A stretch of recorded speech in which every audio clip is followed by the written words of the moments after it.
Poor Margaret.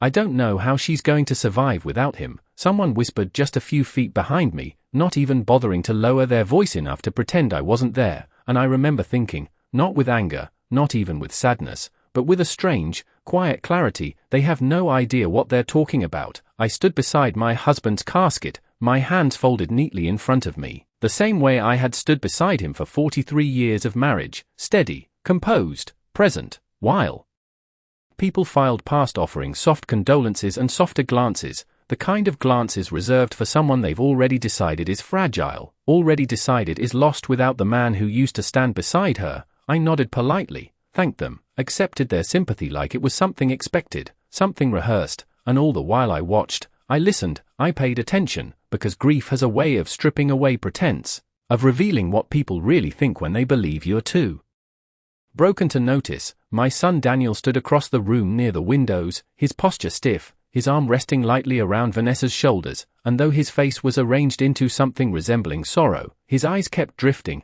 not toward me, not toward his father, but toward the quiet conversations happening in corners, the kind that stop just slightly when you walk by. Vanessa, on the other hand, didn't bother hiding it as well. Her expression softened every time someone looked at me, a careful, practiced sympathy, the kind that felt more like assessment than compassion, like she was measuring something, calculating something, and I saw it clearly when she leaned in close to Daniel and whispered something that made him nod slowly, almost thoughtfully, as if they were discussing a decision that had already been made. I turned my gaze back to the casket, to the polished wood that reflected the overhead lights in a way that felt too clean, too final, and I let my fingers rest gently against its edge, remembering the man who had built everything with me, who had trusted me with more than just memories, who had made sure, in his quiet, careful way, that I would never be left with nothing, even if everyone else believed I had. The service moved on in a blur of hymns and measured voices, words about legacy and love that echoed softly through the chapel, but it wasn't the pastor's voice that stayed with me, it was the murmurs between sentences, the subtle shifts in tone when people thought I couldn't hear them. She'll probably have to sell the house, someone said near the back. I doubt she has much saved, another replied. And I almost smiled, not out of bitterness, but out of something colder, something steadier, because they weren't just wrong, they were building an entire story around that wrongness, and they were doing it right in front of me. When the service ended, people gathered in small groups, offering hugs, making plans, speaking about the future as if it were something they could organize for me, as if my life had suddenly become a problem to solve. Vanessa approached me then, her hand resting lightly on my arm, her voice soft and careful. We'll make sure you're taken care of, Margaret, she said, and I met her eyes, really met them, and saw something flicker there, something that had nothing to do with kindness. I nodded slowly, letting my expression remain calm, letting her believe exactly what she wanted to believe, because the truth was, I didn't need to correct anyone, not today, not here, not when they were all so certain they understood my situation.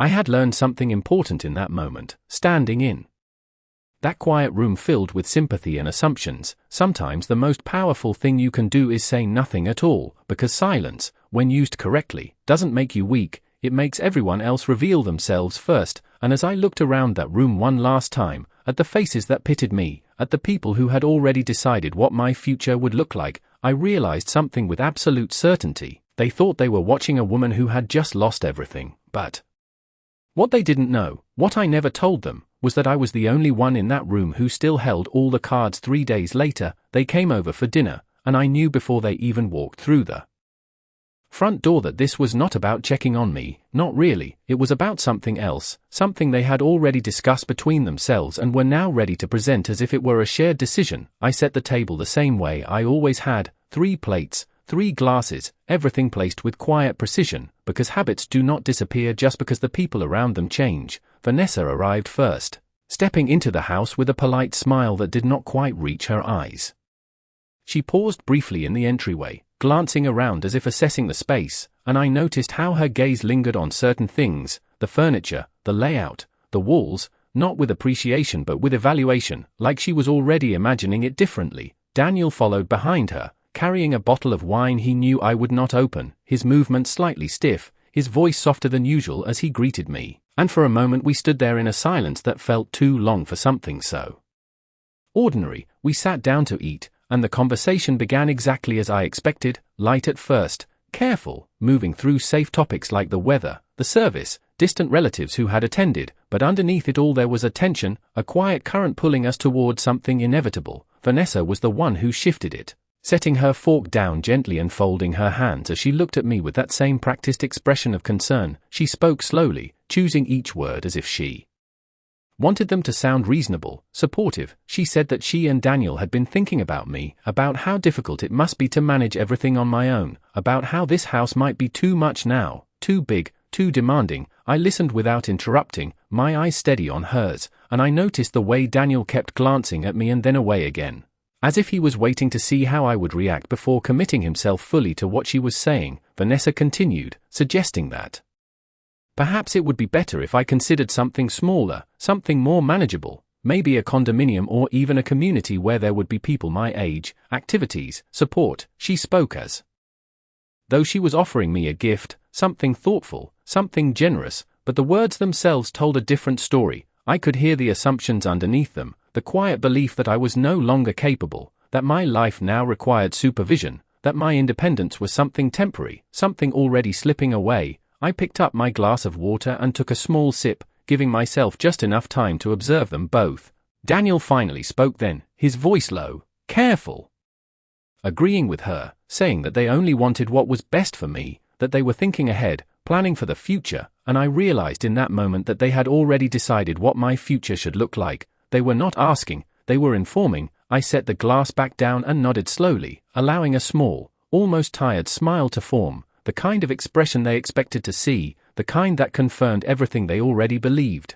And I said very little, just enough to keep the conversation moving without giving anything away, because the truth was, the more they spoke, the more clearly they revealed themselves. Every carefully chosen word, every glance, every hesitation painted a picture they did not realize they were creating, and I understood then that this was not a sudden concern born out of grief. It was a plan that had been waiting for the right moment, a moment they believed had finally arrived. And as the dinner continued, as they outlined possibilities and timelines as if they were helping me navigate something difficult, I sat there quietly and let them, because sometimes the fastest way to understand someone's intentions is to give them the space to explain them fully. And as I cleared the plates later that evening, listening to the soft murmur of their voices behind me, I knew with absolute certainty that they were preparing to move me out of my own life, and they believed I would go along with it. It was not what they said at the table that stayed with me that night. It was what they thought I could not hear afterward, the quiet shift in their voices once they believed I was out of the room.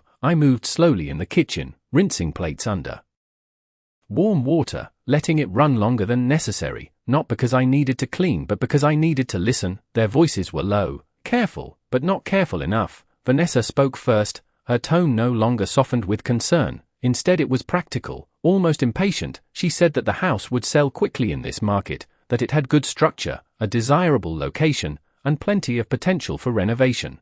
And I paused just slightly, my hand resting against the edge of the sink as I let those words settle. Not memories, not history, not the life built inside these walls, just structure and potential. Daniel responded with hesitation, asking if it was too soon, if perhaps they should give it more time, and for a brief moment I wondered if there was still something left in him, some hesitation rooted in loyalty. But Vanessa answered without missing a beat, reminding him that waiting would only complicate things, that I would become more attached, more resistant, that it was better to act now while everything was still fresh, still unsettled. Her voice was calm, confident, the voice of someone who had already decided the outcome and was simply guiding others toward it. I turned off the water then, drying my hands slowly, giving them just enough time to continue, because the more they spoke, the clearer everything became. Vanessa mentioned contacting a real estate agent she knew, someone discreet, someone efficient, and then she said something that made me close my eyes for a brief second. She said that once I was settled somewhere smaller, somewhere more manageable, it would be easier for everyone, easier for them, easier for me, as if my life could be neatly packaged and relocated without consequence, as if I were something that could be adjusted to fit their plans. Daniel did not respond immediately, and in that silence I could almost hear the conflict in him, but it did not last long. He agreed quietly, his voice lacking conviction but not resistance, and that was the moment something shifted inside me, not anger, not even disappointment, but clarity, the kind that removes all doubt and leaves only understanding. I picked up the last plate and placed it carefully on the rack, aligning it with the others, my movement steady, deliberate, because outwardly nothing had changed. I walked back into the dining room then, my expression calm, my posture relaxed, and they both looked up at me with that same carefully arranged concern, as if the conversation I had just heard had never taken place. Vanessa smiled gently and asked if I needed help with anything, and I shook my head, thanking her, because there was no need to confront them, not yet. Confrontation would only close doors, silence would open them. I returned to the table and sat down, folding my hands in front of me just as I had at the funeral, and I realized something important in that moment. They were not hiding their intentions very well, not because they were careless, but because they truly believed I would not see them. They believed I was too distracted by grief, too overwhelmed by loss, too dependent to question what they were suggesting, and that belief made them predictable, and predictability is something you can prepare for. As the evening came to an end and they gathered their things to leave, Vanessa hugged me lightly, her hand lingering just a second longer than necessary, and she told me again that they only wanted what was best for me, and I nodded, meeting her eyes with a quiet understanding she did not recognize, because what she saw was agreement, what she saw was acceptance, and what I felt was something entirely different. I walked them to the door and watched as they stepped out into the night, their conversation continuing in low tones as they moved toward their car, and when the door closed behind them, the house fell silent again, but this time the silence felt different. It was no longer empty, it was full of everything I needed to know, and as I stood there in the quiet, I understood that they were not just planning my future, they were counting on my cooperation. And that was the one thing they did not yet realize. They might never have. The next morning, I did not rush to open the envelope he had left for me, not because I was afraid of what it might contain, but because I already understood its weight. Some things are not meant to be read in a moment of emotion but in a moment of clarity, and clarity requires patience. I made my coffee the same way I always had, measuring it carefully, letting the familiar routine steady my thoughts, and I sat at the kitchen table where we had shared so many quiet mornings together, the envelope resting just a few feet away, untouched but not forgotten. I watched the sunlight move slowly across the surface of the table, inch by inch, as if time itself was reminding me that everything unfolds exactly when it should. And when I finally reached for it, my hands were steady, my breath even. I opened it with care, unfolding the paper inside, recognizing his handwriting immediately, precise and deliberate, just like everything else he had ever done. The words were not long, but they did not need to be. He had always been a man who understood that the most important things did not require explanation,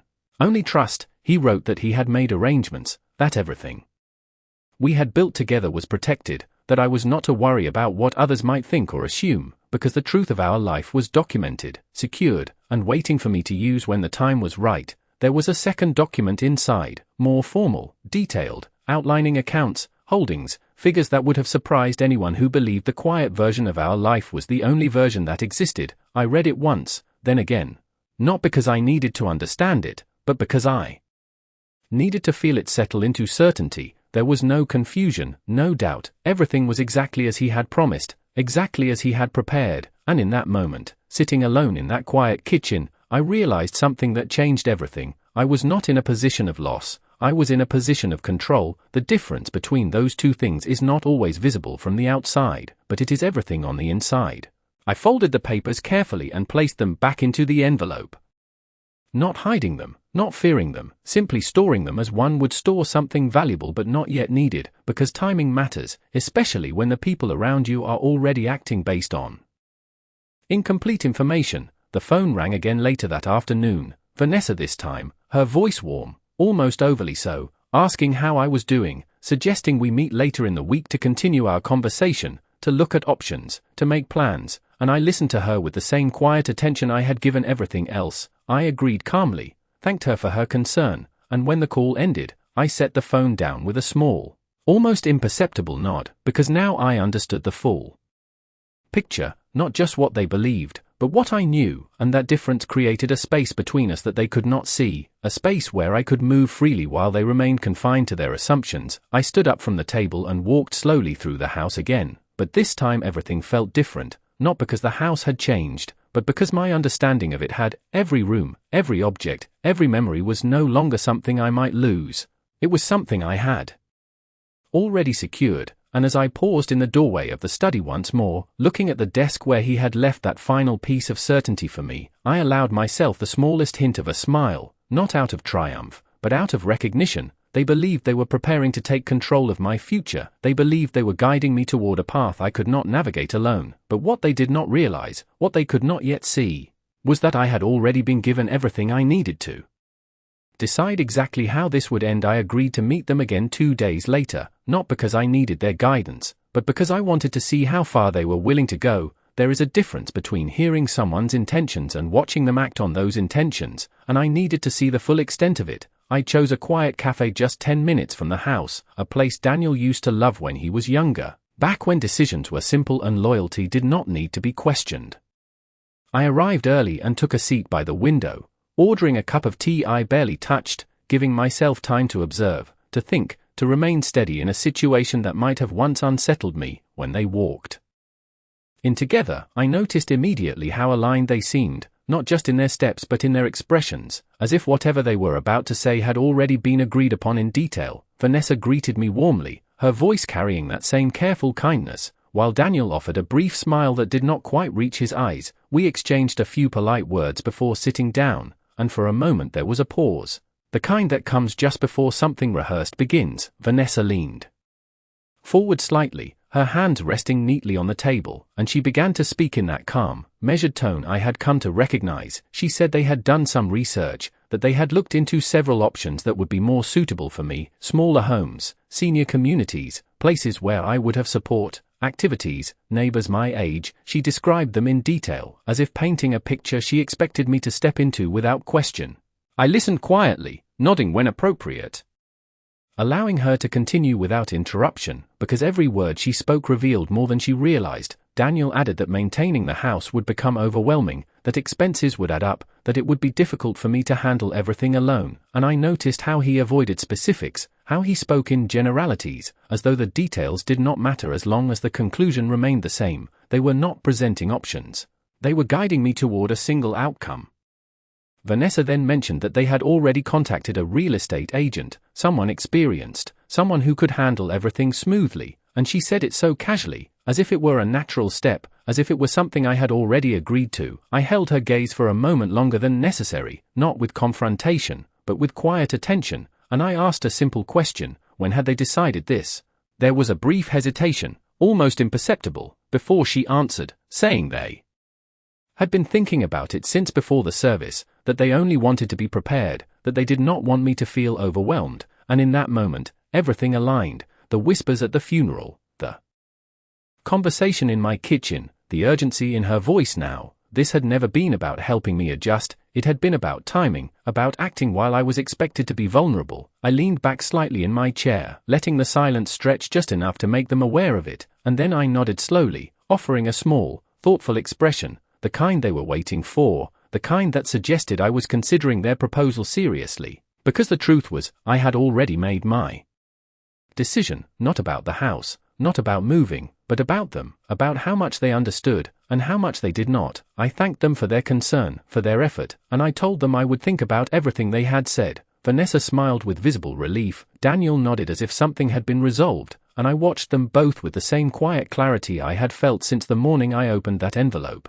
They believed they were guiding me toward a future I could not manage on my own. They believed they were one step ahead, but what they did not realize was that I had already stepped out of the path they had prepared, and I was simply allowing them to continue walking it without me. After that meeting, something changed in the way they spoke to me, not immediately, not in a way that would be obvious to anyone else, but in the small details, the tone, the timing, the assumptions woven into casual conversations. Vanessa began calling more often, her voice light, almost cheerful, checking in but always circling back to the same topic, asking if I had given any more thought to the options, suggesting that places were filling up quickly, that it would be wise to act sooner rather than later, and each time I responded the same way, calm, measured, appreciative, never committing, never resisting, just enough to keep her talking, just enough to let her believe progress was being made. Daniel, on the other hand, grew quieter, his messages shorter, his visits less frequent, as if he had already stepped into a future where I was no longer part of his daily life, and I noticed how easily that transition seemed to come to him,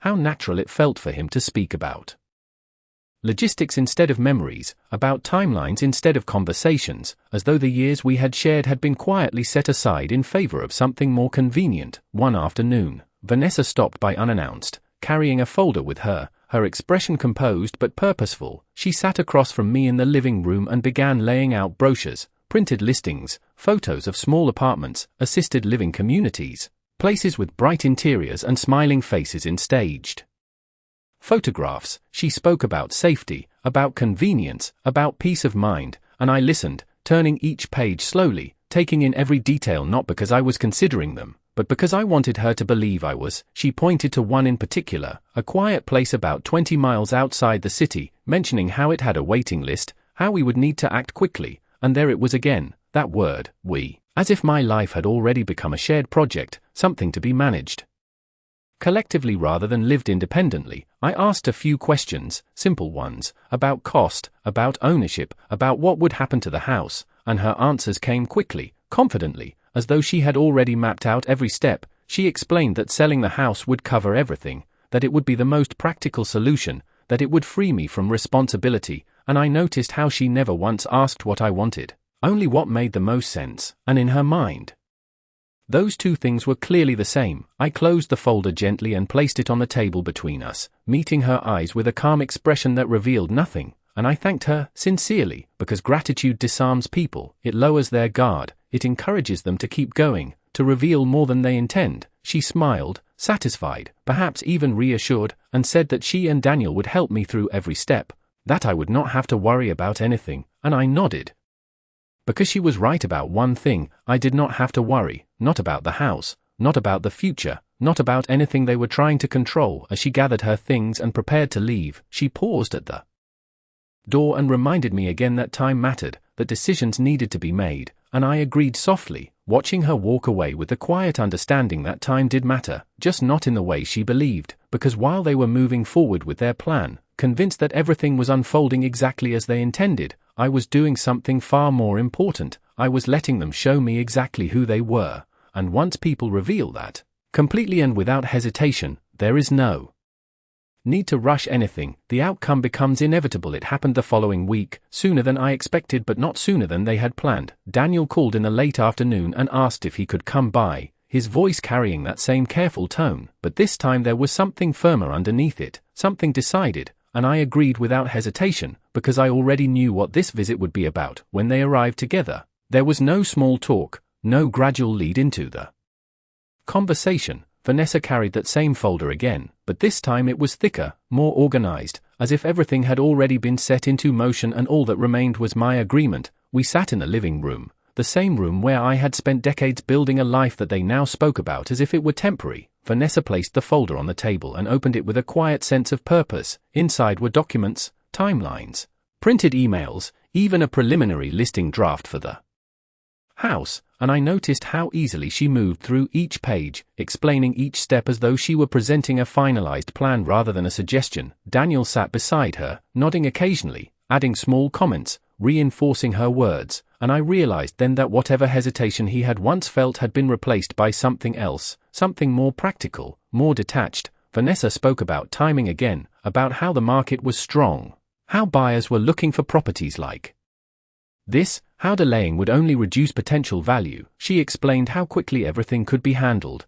how they would take care of the details, how I would not need to worry about the process, and I listened, not interrupting, not questioning, just allowing her to continue, because every word confirmed what I already understood. This was no longer a conversation, it was a directive. She eventually reached the final page and turned it toward me, her expression soft but expectant, and she said that all they needed now was for me to agree, to sign when the time came, to trust them to handle everything. Daniel looked at me then, really looked at me, as if waiting for some kind of resistance, some emotional response that would justify everything they had prepared, but I gave him none. I leaned forward slightly, resting my hands together, and I asked a single question: what happens if I choose not to sell? There was a pause, brief but unmistakable. Vanessa's smile tightened just slightly, and she responded carefully, saying that they believed this was the best decision, that it was not really about choosing, but about doing what made sense. Daniel added quietly that staying here alone would not be sustainable, that it would only become more difficult over time, and I nodded slowly, as if considering their words with the seriousness they expected, because in that moment I understood something even more clearly than before. They were not asking for my permission, they were expecting my compliance, and that expectation had shaped everything they had done up to this point. I let the silence settle for a moment, just long enough for them to feel it, and then I spoke calmly, telling them I needed a little more time, just a few days to think, to process everything. Vanessa hesitated, clearly wanting a more immediate answer, but she agreed, her tone still controlled, still confident. Daniel exhaled quietly, as if relieved that there had been no conflict, and as they gathered their things and prepared to leave, Vanessa reminded me again that timing mattered, that delays could complicate things, and I assured her that I understood. Because I did, just not in the way she intended. I walked them to the door and watched as they stepped outside, their conversation already resuming before they reached the car, and when I closed the door behind them, the house felt still again.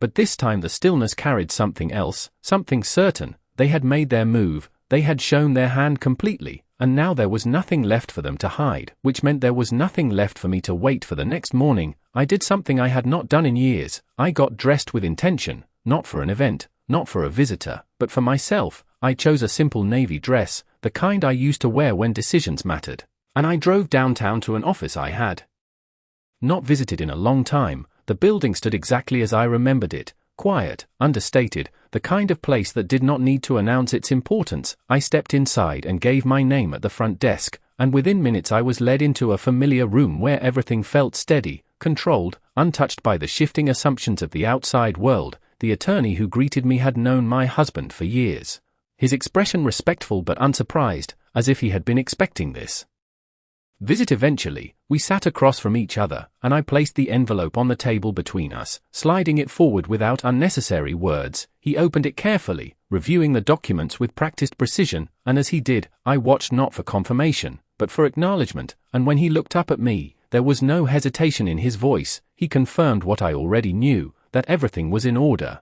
that every account, every holding, every arrangement had been secured exactly as intended, that there were no vulnerabilities, no overlooked details, nothing that could be taken or redirected without my full consent. And in that moment, the final piece settled into place, not just the knowledge of what I had, but the understanding of how it could be used, not recklessly, not emotionally, but precisely. I asked him what would happen if I chose to sell the house, not because I intended to, but because I wanted to hear it from someone who understood the structure behind it.